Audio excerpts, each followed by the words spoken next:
Hey everyone, Mrhappy here, and welcome to Mondays with Mrhappy, aka Mrhappy Mondays, a weekly Q&A show where you ask me questions and I answer them. I've got a lot going on in the next week, and I've got a lot of things to talk about here at the start of the video. Number one, do not forget that FanFest is on Friday, and I will not be in attendance of Fan Festival this year, not physically at least. I'm going to be co-streaming all of the news and panels over on my Twitch channel. So if you're just looking for some place to hang out while you're watching it, be sure to come by. I believe the opening keynote starts at 10 a.m. We'll probably start at 9 a.m. Actually, I think seating is 10 a.m. and the keynote's 10:30. Whatever, one of the two. I'll probably be live at like 9 a.m. I mean, okay, I'll be live at like 7 a.m. that day. But what I'm saying is I'll be live before it starts. So be sure to come by the Twitch channel. That link is always in the description. Number two, my 6.45 schedule has been not delayed in terms of video releases. My attention just hasn't been on making videos for 6.45. I've been like halfway done with a few of them, but I have been putting a lot of time and effort into getting my DDR setup ready. I'm going to be doing DDR streams once my metal pad gets here. I was ex-competitive in DDR, so I'm just looking to revive that part of my life now that I have the ability to do so. I got a speaker system, I got a new microphone setup for it, and I've just been practicing by what I call shadow stepping, where I'm just like doing the songs like on, you know, this on the floor behind me without a pad, while watching them get done. So I've just been putting a lot of energy into, I guess, reminding my body what that's like. And so that's been taking a lot out of me. That's why there hasn't been as frequent an upload. But I do have a lot of stuff to upload, and I have stuff that is in like the reserve tanks that I need to get to, that I've been waiting to get through. An Ever Crisis video would also be a nice thing for me to finally put out, since I did play the beta. But I wanted to update you on that, because you might be wondering why it felt like there weren't as many 6.45 videos. And it wasn't because of the quality or the content even. It was just, that's the only reason. Finally, announcement number 3. I recently did something. I refreshed my Green Man Gaming discount link. Now, I've been affiliated with Green Man Gaming since the earliest days of my career, and it's all it's ever been, an affiliate code. You know, if people use the link, I get a kickback. I've never done like sponsored stuff with them, really. Maybe I have like once or twice, but like it was like sporadic events, and not like my Steel series is sponsored. You know, I get paid consistently, and I have an affiliate link. But Green Man Gaming, one of my friends, she reminded me that I had it because she was asking me about it, and I was telling her that she should get one too, since she also streams. And I was like, you know what? I feel like I haven't done anything with that in ages. So I refreshed the code, all of that's there. So if you're ever looking to buy games on Steam and you want to support the channel, Green Man Gaming is an official retailer. So they have official Steam codes. They're not like third-party Steam codes. And they have tons of discounts. They had a Square Enix sale over this last weekend, and I think it's still going for another like 3 days after this video is put out. And it's literally like 40% off like certain games. I think Harvestella was like 60% off. Intergrade was like 44% off. Nier Automata was like 60% off. But then they even have like Exoprimal is on sale, which just came out not last Remnant. Remnant 2. And all of its editions are on sale. Like, they have like crazy Starfield or whatever it's called from Bethesda's on sale. They're like, things are on sale like crazy. And my favorite things to do with affiliates and sponsors, I always want them to have some sort of deal for the people that I'm pushing them towards. So like, this isn't sponsored. Green Man Gaming isn't like paying me to say this, but because I've refreshed it, and because those deals are sick, I figured I'd help you add to your backlog that you're going to probably add to yourself anyway. Probably make a few bucks in the process. So if I can save you guys money, that's always going to work for me. Maybe I will work with them in the future. I have no idea. And like I said, if I have, it's been very sporadic in the past. But given I updated that, that's a link that's always been in the description as well. And it's just something that I felt that I should finally remind people of. And if there's any like sick, nasty sales, I'll start mentioning them in like videos or like weekly Q&As and stuff. Anyway, I figured I can make that intro a little longer because we haven't had as many questions. We've had a lot of comments, but not a lot of questions in the last few weeks. Don't forget, you can ask your questions in the comments section of the video below, and I will look through them. And as long as they're not inappropriate or I feel like in bad taste in any way, then I'll make sure to answer them. Other than that, though, I think it's time to get started. Thanks to our sponsors over on Patreon for supporting. They don't have to support. They choose to. All my content is available for free. This and State of the Realm being really the main things. But I appreciate them all the same. So thank you to everyone over there. And of course, you know, Green Man Gaming, Steel Series, all that stuff under the YouTube video as well. Anyway, let's see what the questions are this week. Hashtag Mr. Happy Mondays. Hey man, hi. Hope you're enjoying your week. Yeah, it's been a good busy week. I actually had other stuff I didn't even tell you guys about that I did this week, but I'll leave that for another time. I was wondering if you have a fight design in mind and what it would be. I'd love to watch a video of yours explaining who the boss is, what the mechanics would be. I remember when I was first starting, after patch 2.3, I think it was. I think that was our first mention of Omega being underneath the Cartno Flats. I remember headcanoning that Omega probably had powers similar to Ultima. They said Omega was more powerful, but I figured that it probably had something comparable, and thus could probably channel the power of the Primals. And so it's funny because I kind of imagined the Eden tier, but with Omega harnessing the power of the Primals instead of, you know, the way that Eden kind of relives them. And I remember they were like mechanized, like weapon versions of the various ones. Would be like Ifrit weapon and Shiva weapon and Garuda weapon. And I remember for Ifrit, one of them I had was like 4 players would be trapped in a fire tornado and stunned in place, and then 4 other players would be tethered, and they would drag the tornado behind them, and they would have to drag the tornadoes through a maze of walls without it touching the walls. I obviously abandoned that thought and never made anything of it because that would be so griefy with the way Final Fantasy XIV's code works. Like, you'd have to, it would just be annoying at the end of the day. And I also originally thought of it being like the person inside the tornado has to like make sure they don't touch the walls of the tornado while they're being dragged. But it was like, this is dumb. Outright, this is dumb. So that's like the only thing that really pops into mind. But I never forgot that I thought about that, because I think a lot of people, when we headcanon things or just make ideas, sometimes they just stick with you better than like things you learn otherwise. So that particular mechanic comes to mind when I think of like something that was just a crazy thought in my mind. And I'm talking about, like, again, like patch 2.3, so it would have been like 2014 I thought of that, and I still remember it to this day. Hashtag Mr. Happy Mondays. Hey Haps, hi, hope everything is good. I'd say so, thanks, same to you. I don't know if it's been mentioned in game, but how does the Sundering affect other stars? I think it's generally accepted that we kind of have pocket dimensions for the shards themselves, but that the shattering only affects our planet in particular. It's never fully explained, but it is not common theory that the other... I'm almost certain Koji's made a comment on this. Like, Koji and Oda-san, I'm almost certain, have said something more, I won't say definitive, but they've provided an insight into it. But I feel like I remember them giving some ambiguity. Either way, I think it's generally accepted that Aetheris is the only thing that's broken and exists in this sort of pocket dimension. And only the main Aetheris is actually, the source, I should say, is actually kind of present in the grand scope of the universe. But again, that's not really known definitively. I think that's just what's generally accepted. So a space bubble would be kind of the closest thing, as you suggested here. Hashtag Mr. Happy Mondays. Hey Haps, hi, hope the crit dungeon prog was fun. It was. The prog is fun, it's just the rewards. 2 questions this week. 1, do you think the Warrior of Light will ever get a canon voice? No. They want you and your voice to be how you hear your character. So no, I don't. They'll never do that. So essentially, you need to throw the personality onto your character by putting yourself in the position of that, which is why some people get very upset when the decisions they're allowed to make for a specific part of the story do not reflect their own personality, because then it kind of makes it difficult to do that with your own voice and thoughts. But that's the idea, is you're imprinting upon this character, and thus it should, in some essences, inherit your voice.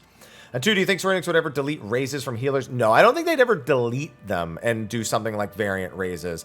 I think they could raise the cooldown on them instead of giving us all limited ones. And like, because then you'd get 8 raises and you only get 8 raises in the fight. I think the main reason why they'll never do away with them has nothing to do with difficult content, where they could do something like add an arbitrary limit to the number of raises you could do outside of LB3, and then still leave LB3 untouched, but I'm sure coding that's a disaster. It's 24-man and like casual content where having infinite raises is a bit healthier for the game, because it allows players to... Well, it makes for a more dynamic experience, is what I'll call it. When you're in the Duty Finder and you have a raise, whether or not it's the most boring dungeon or alliance raid you've ever done, or the most exhilarating one, that is a fine line to cross. So I think on that, on casual content alone, they won't touch it. But if they're going to make an adjustment for serious endgame stuff, they would probably incorporate a limit of some kind.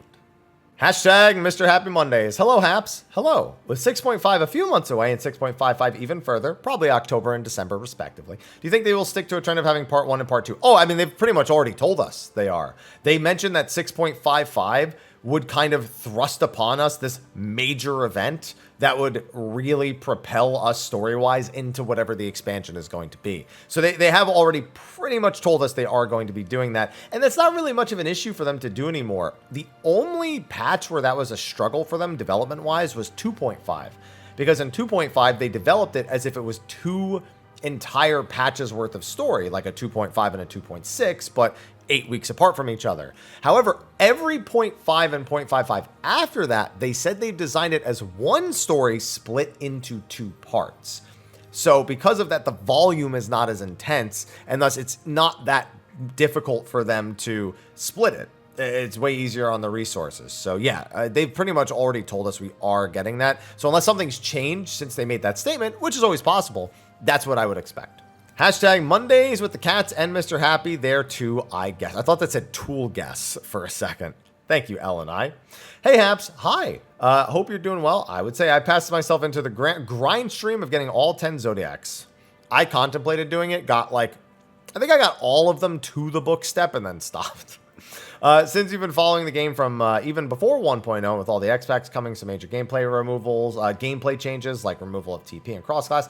Now that 7.0 is about to peek through the fog with the upcoming FanFest, I ask you, are you ready for the new Summoner rework? Always ready to not play Summoner. Jokes aside, do you have any big gameplay elements you'd want gone? Okay, want aside from the 2-minute burst window. I don't want this, but I think positionals are donezo. That's the big one. Any new ones that could benefit the game? I don't think I have anything I want to that is like game changing. I want them to take what's there now and refine it in such a way that we don't suffer from damage variance as much. The 2-minute window, critical hit rate, direct hit rate, all those things, how fragile your rotation is with skill speed and spell speed. Honestly, they should just combine skill speed and spell speed into haste anyway, but that's a whole different topic. My point is, there are things I expect. There are things that make sense to me. All I want is for their solution to not be worse or even the same as it is now. I mean, status quo would be better than worse, but as long as it doesn't get worse, that would be much better. At least strictly from a gameplay perspective, I'm referring to like pressing my buttons and killing the boss. But yeah, you already said it. Getting away from the 2-minute burst window is really the big thing that I want. Is it me or monk weapon models always awful or godlike? You know, I literally had this exact discussion on stream this week when I was talking about the Manderville monk weapons. I was like, I like these, but they're up against either like every weapon that I do like for monk, I consider a god tier weapon. Any weapon that isn't those weapons is awful. I said this exact thing this week. So yes, and I think you probably, like, you were in my stream today and I didn't talk about it today, but you come by my stream. So you probably heard this discussion or at the very least brought it into the chat because it's so eerie how similar it is. Regardless, yeah, I mean, I think with monk weapons, like there's very few I'm just okay with, and the ones I'm just okay with are awful by comparison to the ones I like. So yeah, I agree. Hashtag Mr. Happy Mondays. Heya. Hi. Hope you're doing well. You too. You mentioned that the port for 13 on PC was really bad, but can you expand on why exactly that is? I remember playing a playthrough a few years ago. I don't remember it crashing or causing me any issues. So the main thing is that the original game is developed specifically for PlayStation 3 hardware. So it comes with a lot of limitations that can only be lifted client side and apparently cannot be inflicted into the game's code itself. So you can use client side changes to fix a few things. One of the biggest is apparently that the game is limited to using, I think, 2 gigabytes of RAM from your PC, and thus it can cause issues where it just instantly crashes during certain scenarios just because of that. It can also cause you to have heavy stuttering and problems. So because the problem is when it needs to use more than the 2 gigabytes of RAM in order to do something, it falls apart. Like the whole game just falls apart. Now, here's the funny thing. Years ago, I remember not having issues with it. This time around, I didn't take any chances, and I can tell you that for certain, it ran a lot better when I added a few things in to mod it. The same goes for 13 too. Lightning Returns, I think there are some fixes, but the game generally, it has less issues right from the install, but runs worse than the other games as a whole.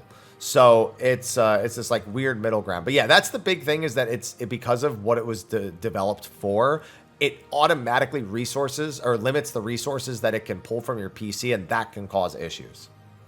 Hashtag Mr. Happy Mondays. Hi. Newest watcher since 5.4. That's pretty new. First time commenter. Welcome. I saw you plan on playing D4 Season 1. I played a little bit already. I realize this won't be answered until after the season starts, but what class did you plan to start with? So I have a big thing with action RPGs, or I'm sorry, isometric action RPGs. My thing is I never research in advance.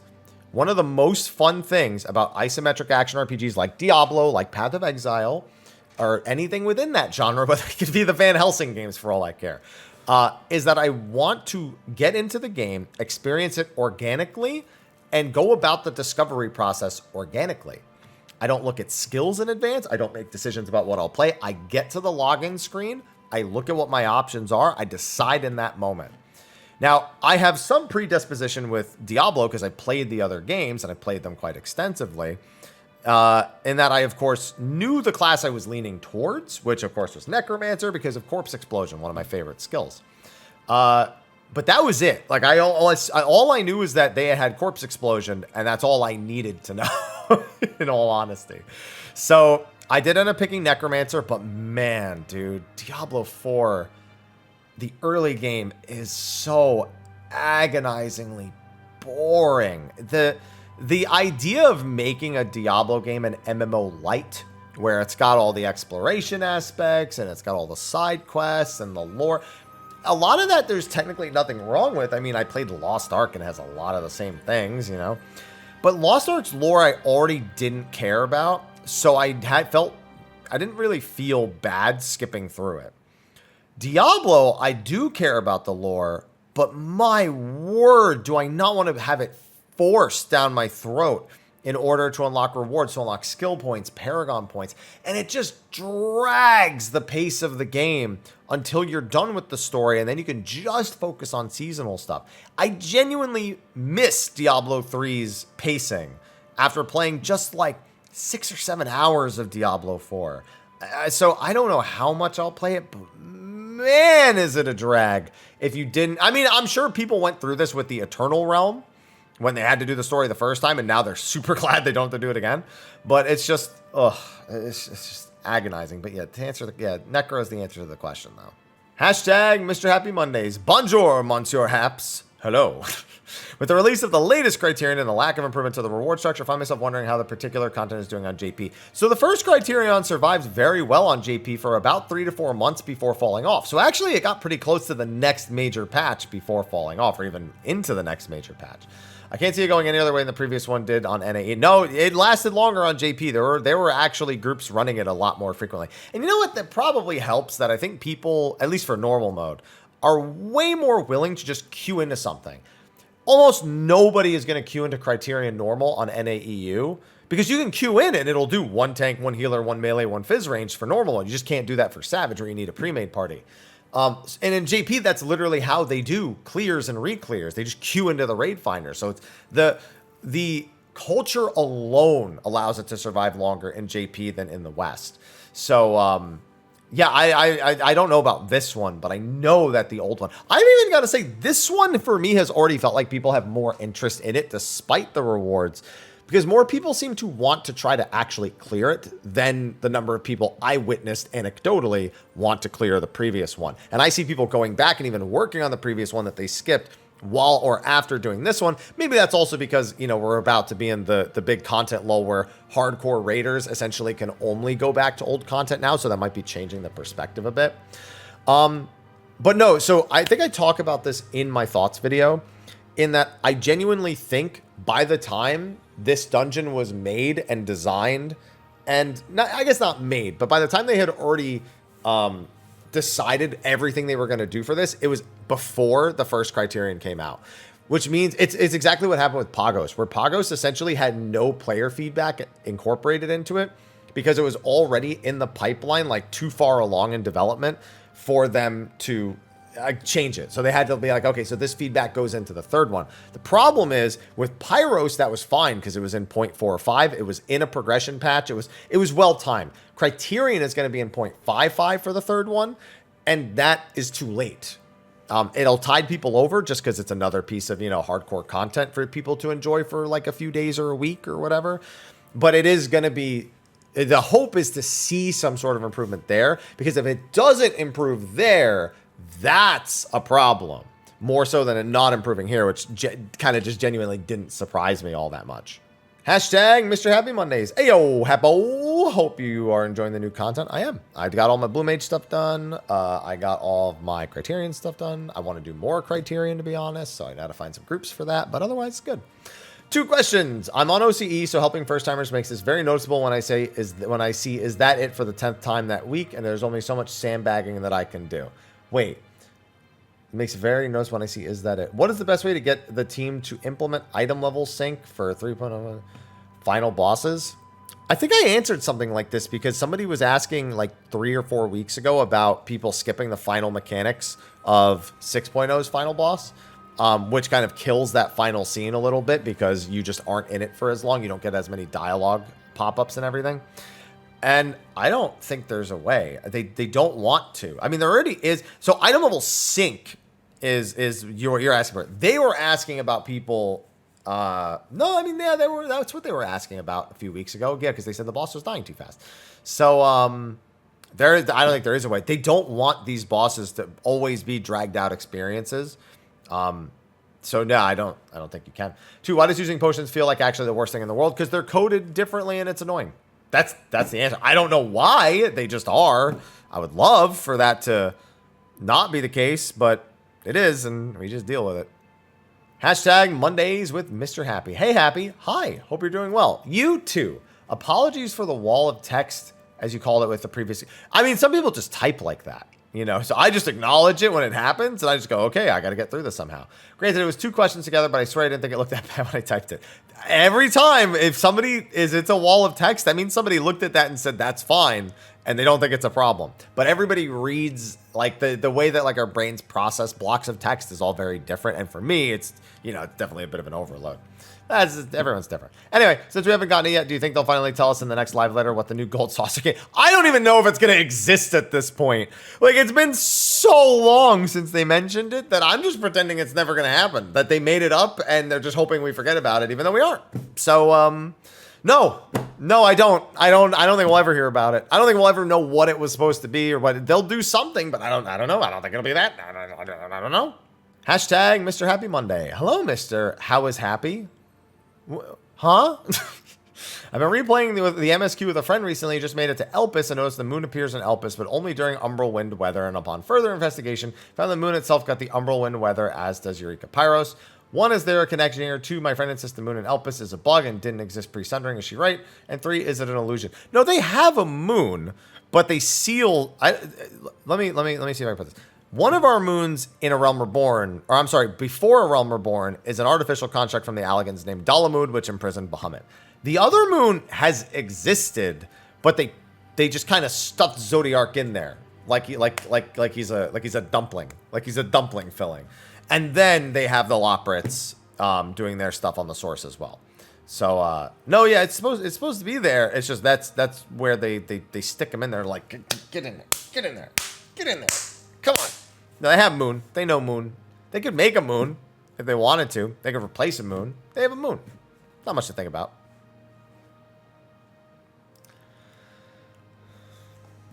Hashtag Mr. Happy Mondays. Lolly ho, Senor Happy. Lolly ho. I'm curious what you think about the tilting of mainline Final Fantasy games in the the titling, not the. So I read it as tilting. Then I realized it was titling. So I went back to read it and in my head said titling.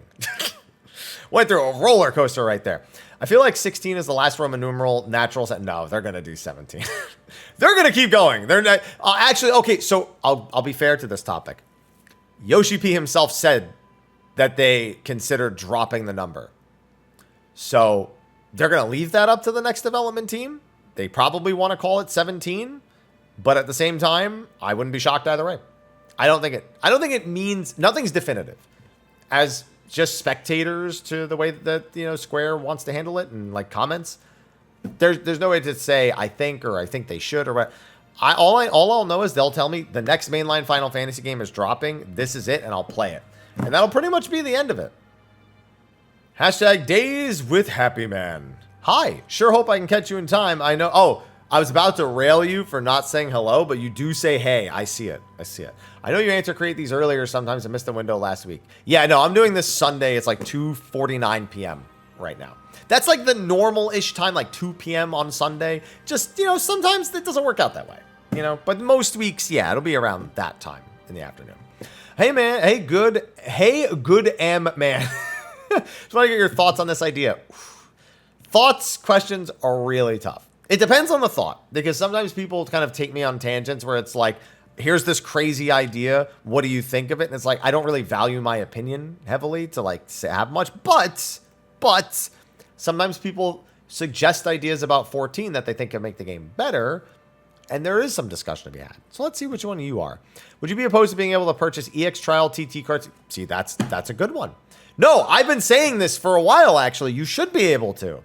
This has actually been a suggestion I've heard before and I've agreed with before. I don't see a reason to not. That's it. Like, here's the thing. It's not even that it adds incentive to farm besides the mount. Because here's the thing. They're not going to cost that much. It's not like it's going to be 50 totems for like a triple Triad card or something, you know. The material, you know, they're not going to be so many that it's like a big thing. It would also bring the market price down on those things considerably, probably, but that's besides the point.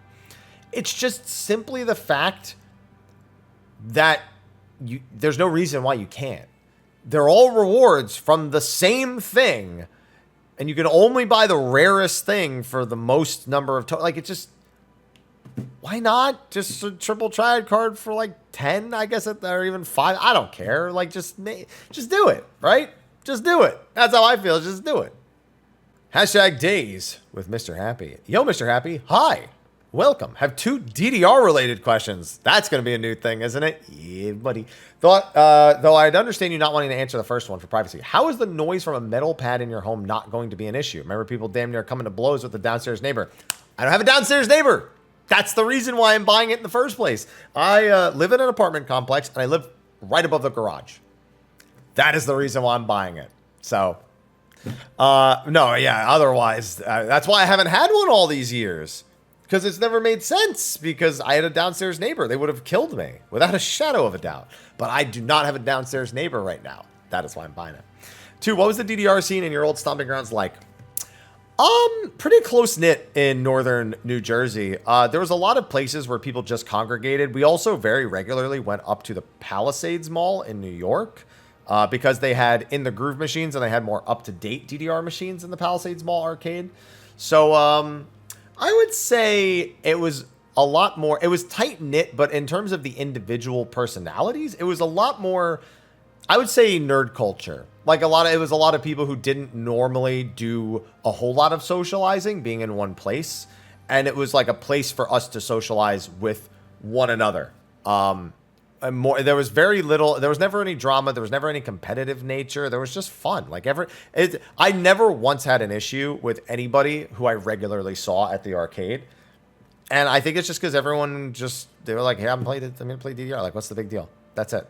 And we would all just crowd around the machine, and it would be like 20 people. We'd be putting our coins on the arcade machine to name our place and maybe grab some food at like the food court or something like that. But yeah, that's it. There's nothing major. I was also like 13 at the time.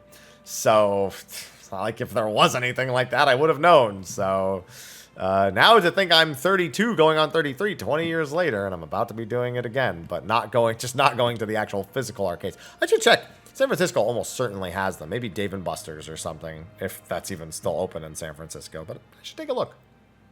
Hashtag Mr. Happy Mondays. Hi, Haps. Hi. How are you? I'm doing great. Thanks for asking. Regarding Criterion and Savage, what in your opinion should the rewards have been?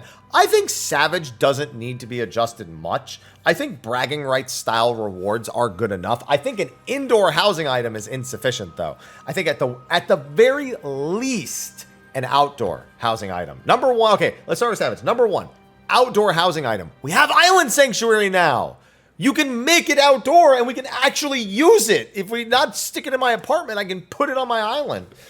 Or even somebody asked this the other day. I think it was Sly actually on Stay of the Realm. Asked, what about joint indoor-outdoor items, ones that can do both? I think on the programming side, they have screwed themselves on the back end from doing that. It's probably so difficult.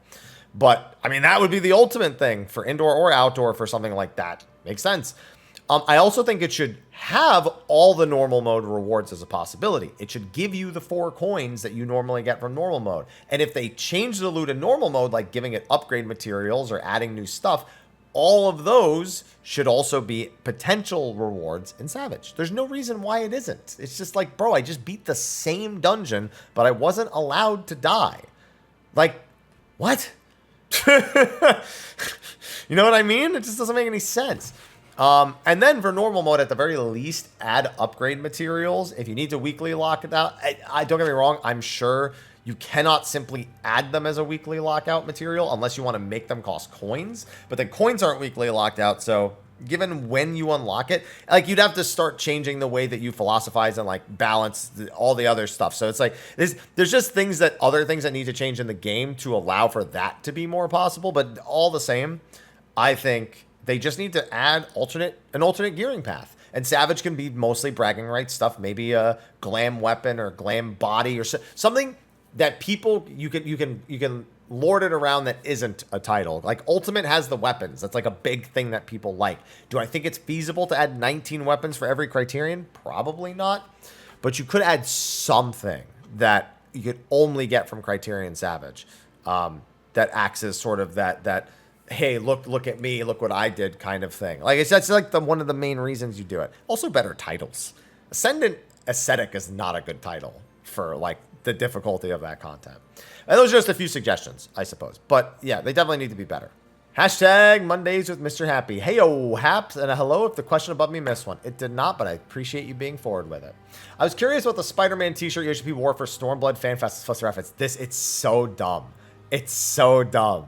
So, it's dumb, but it's also genius. And the people in the community who actually guessed this correct is a genius.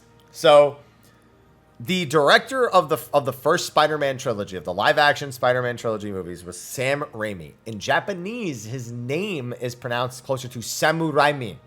Samurai was what it was hinting towards. When people in the community said that, I was like, that is the dumbest copium reach that is even remotely imaginable. And it was correct. I have never... Okay, that's not true. I've definitely looked dumber. I have very rarely looked dumber than my denial of that. But I mean, come on. Seriously? I'm supposed to believe... The development team had to reach for that one. I shouldn't be surprised that somebody else had to reach for that. So, yeah, that's it. That's what it was. And now I don't trust anything. I'll trust anyone's theory most of the time. I may not necessarily agree or want it, but I won't deny it as much now. But, oh my... That was something. Hashtag Mr. Happy Mondays. Hey, Haps. Hi. How are you not doing? I'm not doing poorly. Hopefully you are not doing not all right. There we go. I saw the capital not, and I was like, you're going to say I hope you're not doing all right? Because that's mean. After 107 hours and over 3 weeks, I've finally beaten 16. Nice. One incredible game. Cried several times. This is a question about 7 Ever Crisis, which being a mobile game will make me cry in different ways. Being that the point of it is to compile the entire 7 saga into one game, what is really the point if, as a mobile game, which are usually flashes in the pan with no staying power? I wouldn't say that. I know mobile games that have been around for 5-6 years at this point, ones that I've played and sometimes still play. However, I think I know where this is going. It will just be shut down and fade away like First Soldier, which already in itself is in Ever Crisis due to necessity. No, First Soldier was always going to be in Ever Crisis. That was the plan from the beginning. The day they announced both of those games, they said Ever Crisis would have First Soldier story. It was silly, but they did say that. So that wasn't like a decision that was made later. Do you think Ever Crisis would be ported? I think no matter what, they finish Ever Crisis, like no matter what, it gets to the exact endpoint of all the story stuff, and then they release it on its own, and they shut it down. I genuinely think that's the plan. I've already thought about this, and I think that's the plan. I think they forego all the other elements of it, of like the gotchas and all that stuff, and they retool it and re-release it as a single game, and then they shut it down so it stops costing them money. I think that's what they're going to do. And I've thought that for a while, and it seems I'm not alone in that. No shortage of questions this week. Hashtag Mr. Happy Mondays. Hey, Mr. Happy. Hi. I had a last minute question for you about the battle test event at FanFest. Sure. How much customization is allowed? As much as you can get done in 5 minutes.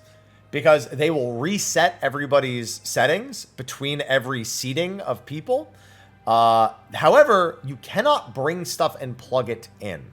You will use whatever they have on hand, and that is what you'll have to make do with. My recommendation: get your basic rotation in a spot that's comfortable. Get your support skills, if you're like a healer or a tank, in a place that's comfortable, and stop caring about everything else.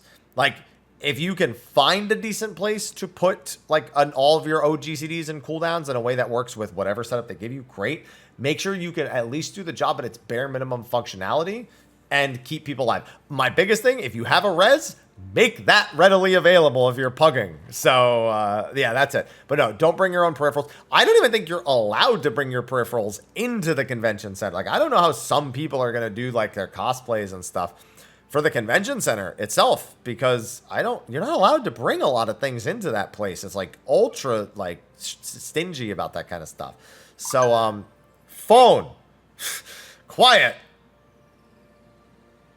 Oh, all right. At least it wasn't bad news. It was cool. It was, hey, my nephew just had his baby boy. That's good news to get interrupted. I mean, my nephew. I have a nephew now. Wait, that's not even a nephew. My cousin had his baby boy. That's what it was. Was it a baby boy or was it a baby girl? I don't know why I'm telling you guys this, but I'm leaving this in the video. No, it doesn't even say. It just says they had their baby. All right, whatever. Either way, yeah, that's now with that interruption. Yeah, that's don't bring your own stuff. Hashtag aloha. I just noticed he was right here. That's not what the hashtag says, by the way. Look, I can see him right here. You can see him in the corner, hiding behind the question. Hashtag Mr. Happy Mondays. Hi, Haps. Hi. Hope you're doing well. I am. I'm going to FanFest for the first time. I was wondering how playing the Triad... question right above it. Yeah, you have 5 minutes. That's it. Oh, so I will say this. They do have keyboard and mouse and a controller, but you do not sign into your character to play. They give you select event characters, because there's no way for them to give your character access to this exclusive instance while you are logged on to the live game. The characters that have access to it have exclusive access to that. It's like they're specially coded, like, developer characters. And yeah, you can pick any job. They'll give you a set amount of gear. They'll give you all the jobs. I think they give you some consumables too, if I recall. I don't think they give you pots. I think you might have like a potion or two on you or something. I don't know. Your inventories will probably be empty. But yeah, you have about 5 minutes to set up, and you can pick any job you want. So that's it. Hashtag Mondays with Mr. Happy. Hey, Apps, you doing all right? I'm doing all right. You doing all right? I'm doing all right. I was wondering, why do so many streamers have both a nice, often professional-grade microphone with a mixer and all that stuff while using a gaming headset? Surely, for the price of the headset, you could get a better pair of monitors. Wait, what? Wait. Better pair of monitors. But you were talking about a microphone. Wait, hold on. There's something lost in the train of thought here. First of all, Go XLR has gone under, and that's most people's mixer.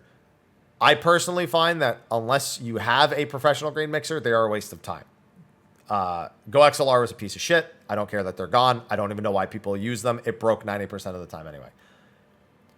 But the headset, like most people's headsets are like 90 to like $150.